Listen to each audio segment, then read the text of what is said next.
اما حته عم، انما تحفه صحيح. والله حياتهم يحطوك في المتحف. اتلم يا اتلم.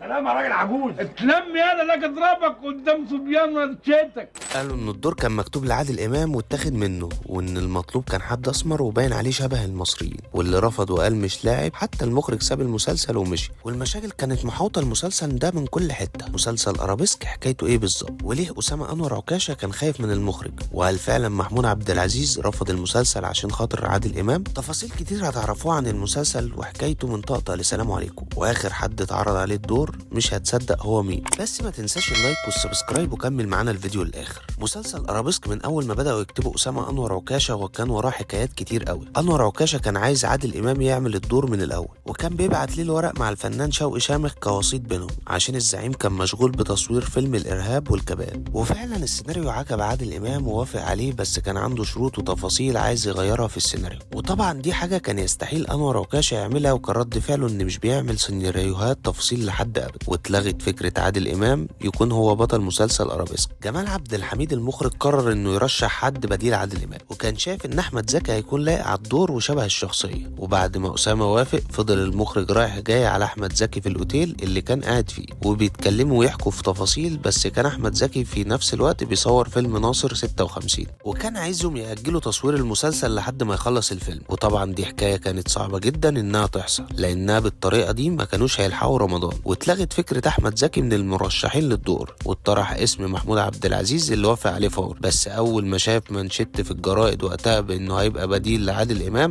رجع في كلامه وجري. ما هو خبطتين في الراس توجع، بعد ما رأفت الهجان مش هينفع يتصدر اسمه تاني في مشاكل كتير مع عادل امام. وطبعا عشان المسلسل مر على نجوم كتير الفتره دي، كان لازم يعدي على نور الشريف، واللي طبعا كان بيسابق الزمن في رمضان عشان يلحق تصوير مسلسل عمر بن عبد العزيز. واسامه انور عكاشه كان مستبعد تماما من دماغه ان يجيب صلاح السعداني للدور، وده عشان صلاح مش بيسمع الكلام وعنيد وبيحاول دايما يمشي اللي في دماغه. بس جمال عبد الحميد مخرج قرر انه يتحمل مسؤوليه صلاح بشكل رسمي، وقال انها مسؤوليته كمخرج يعمل اللي احنا عايزينه، واعتمد في كده انه مش من شله ومحاسيب اخوه الكبير محمود السعداني. وفعلا المسلسل في الاخر لف اللفه دي عشان يبقى من نصيب صلاح السعداني. ورغم ان كان اول مسلسل يخرجه جمال عبد الحميد بعد ما اعتذر عنه اسماعيل عبد الحافظ، الا انه حقق نجاح كبير، وكان الانطلاقه في حياه جمال المخرج اللي كان مراهن بعمره على ارابيسك.